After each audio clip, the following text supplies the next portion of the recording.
Oh, so ayun guys, panibagong araw, panibagong buhay na naman po tayo guys. Dito po ako sa San Jose para gumawa po tayo ng Gubat Challenge. Tawag dun yung para mabuhay dito sa bundok. Gagawa po tayo ng makakain kahit ano. Matapos po nito mamaya maliligo po tayong ilog. Kasi grabe po ang init, oh. Agad na po ako guys. Guys, sa mga hindi po nakakaalam ng trabaho ko dito sa San Jose, ito po yung ginawa namin. Tangkal po, pinapagawa po dito ni Madam dun sa kapatid niya. Mag-aalaga po dito kasi ng babuyan. Yan nga po, ayan, ipakainan na rin po ng aso dyan, ay ng aso. Pakainan din po dyan ng baboy. Ayan po guys, pakainan po yan ng baboy guys. Meron pa po dito. Ayan po guys. So ayun guys, tapos na itong ginawa naming nilangaw. So ayun guys, tapos na itong ginawa naming tangkal.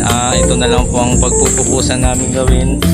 Ito po, yan, yung pintuan ng mga baboy. Saka dito po sa kabila guys, ito rin po. So ayun guys, tapos na po ito. Wala po kaming gagawin dito. Ang ginagawa ko po ngayon guys, nagkakalot po ako dito. Ito po yung kinalot ko guys. Ito guys, ito. Ayan guys, siyang po ang kinalot ko. Ang laki-laki po ng kinalot ko. Pero walang sinabi guys. Surrender sa aking lakas.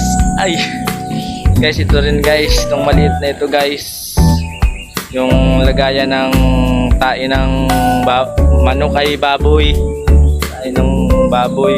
Yan, ano lang po ang lalim yan, gatuhod po. Hindi ko po kasi alam sa mga metros na yan. Ay sige, mag-aaral din po tayo dyan sa metros na yan. Ito po guys, oh, yan, ang lalim po na kinalot ko guys. Nilagyan ko po guys yan ng tali para po diretso yung aking pagkakalot guys.